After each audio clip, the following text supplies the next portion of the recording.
إن الحمد لله نحمده ونستعينه ونستغفره ونعوذ بالله من شرور أنفسنا ومن سيئات أعمالنا من يهده الله فلا مضل له ومن يضلل فلا هادي له ونشهد أن لا إله إلا الله وأشهد أن محمدا عبده ورسوله أما بعد فإن خير الحديث كتاب الله قال الله تعالى في القرآن المجيد أعوذ بالله من الشيطان الرجيم يا أيها الذين آمنوا توبة نصوحا اے ایمان والو سچی توبہ کرو۔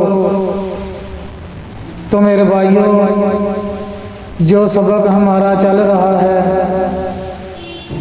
کہ اللہ تعالیٰ جب کسی سے ناراض ہوتے ہیں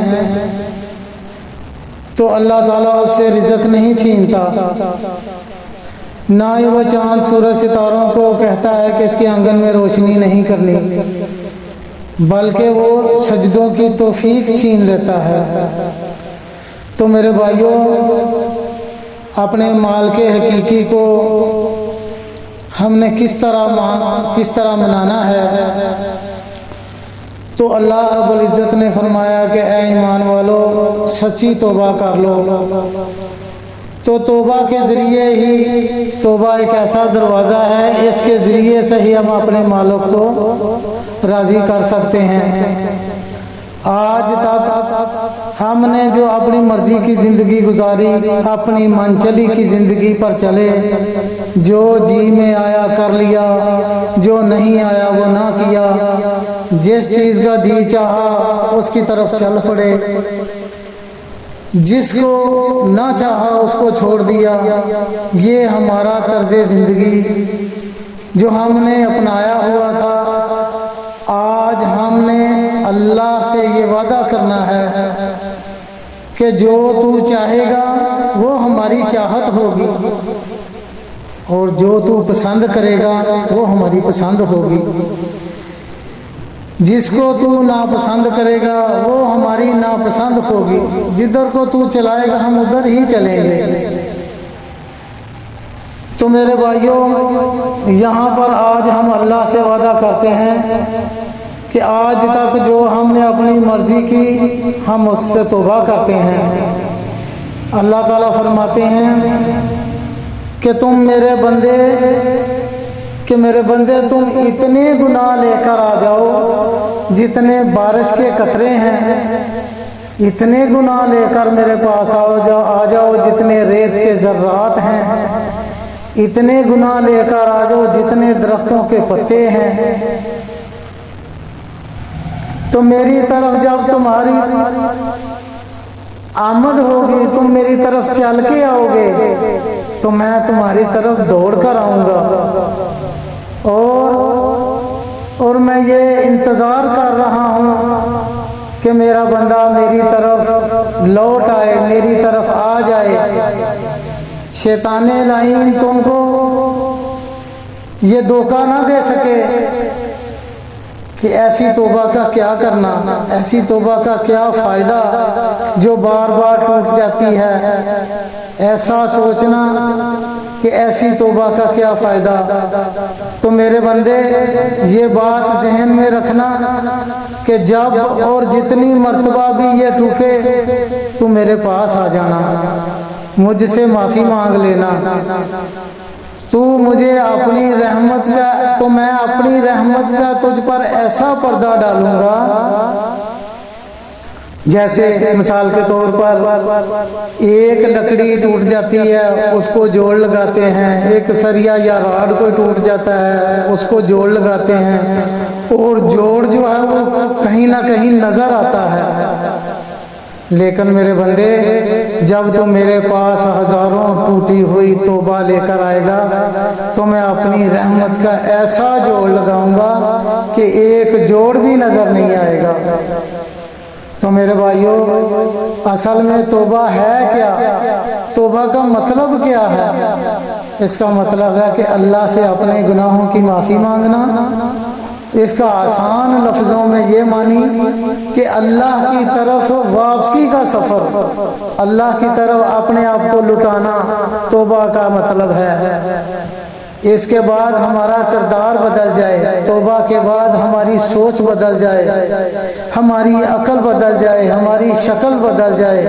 ایسا نہ ہو کہ توبہ کی پہلی کی زندگی اور توبہ سے بعد کی زندگی ایک جیسی ہی ہو۔ حضرت یحییٰ علیہ السلام سے ایک مرتبہ شیطان کا مکالمہ ہوا تو حضرت یحییٰ نے شیطان سے پوچھا کہ تم انسان کو کیسے ورگلاتے ہو؟ تو شیطان کہتا ہے کہ میری بھی دعوت ہی ہے، البتہ 3 قسم کے لوگ ہیں تین قسم کے لوگ ہیں جن پر میں حملہ کرتا ہوں۔ پہلی وہ عام لوگ، ان میں وہ لوگ جو مجھے سب سے زیادہ ذلیل اور رسوا کرتے ہیں وہ یہ ہے کہ وہ صبح سے لے کر، جب میں اس پر حملہ کرتا ہوں کسی گناہ کا ارتکاب کرنے کے لیے، تو وہ صبح سے لے کر شام تک اس گناہوں میں مبتلا رہتا ہے۔ کبھی جھوٹ بولا، کبھی کچھ کیا، کبھی کچھ کیا، کبھی یہ کام کیا، یعنی کہ ہر گناہ کے کام اس سے میں کرواتا ہوں۔ لیکن جو ہی رات ہوتی ہے تو اس کو اپنے مال کے حقیقی کی یاد آتی ہے کہ میں نے تو سارا دن اس کی نافرمانی میں گزارا ہے، تو وہ پھر اللہ کی طرف رجوع ہوتا ہے اور اللہ سے معافی مانگ لیتا ہے۔ تو نبی کریم صلی اللہ علیہ وسلم نے فرمایا جب وہ اللہ سے معافی مانگتا ہے تو اللہ اسے معاف فرما دیتے ہیں، اور وہ شیطان درگندہ راہ ہو کر اللہ تعالیٰ انسان کے ان جو اس نے گناہ کروائے ہوتے ہیں، جب وہ معافی اس کو مل جاتی ہے تو وہ اتنا ذلیل اور رسوا ہوتا ہے کہ اس کی سارے دن کی کوشش اور کاوش ناکام ہو گئی۔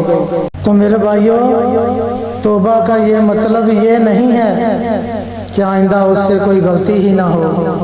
توبہ کا مطلب یہ ہے کہ پکا سچا عزم کرے کہ آئندہ یہ کام نہیں کروں گا، لیکن پھر اس سے کوئی غلطی اور گناہ ہو جائے تو یہ نہ سوچے کہ یہ گناہ مجھ سے بار بار ہو رہا ہے اور معافی مانگنی اور توبہ کرنی چھوڑ دے، بلکہ توبہ کا دروازہ کھلا ہے، اسے خود ہی اپنے لیے بند نہ کر لے۔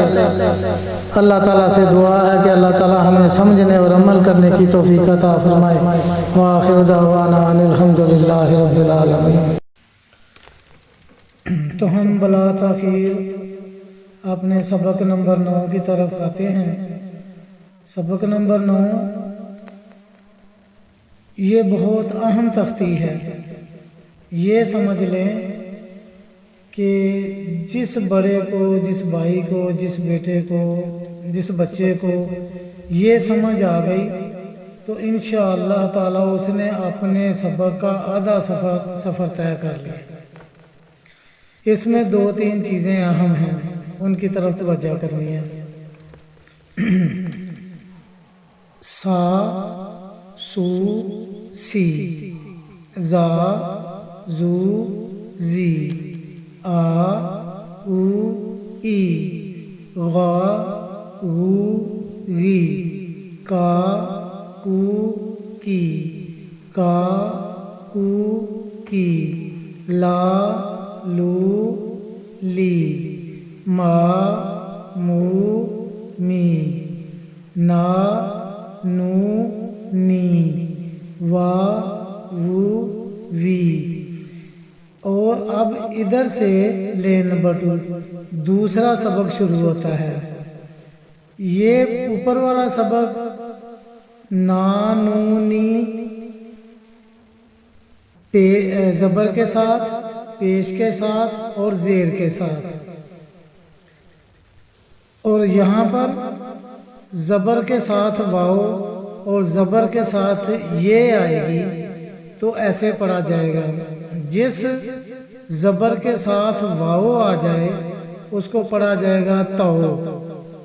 اگر ادھر پیش آئے جیسے یہ اوپر ہے، پیش کے ساتھ واو آئی ہے تو یہ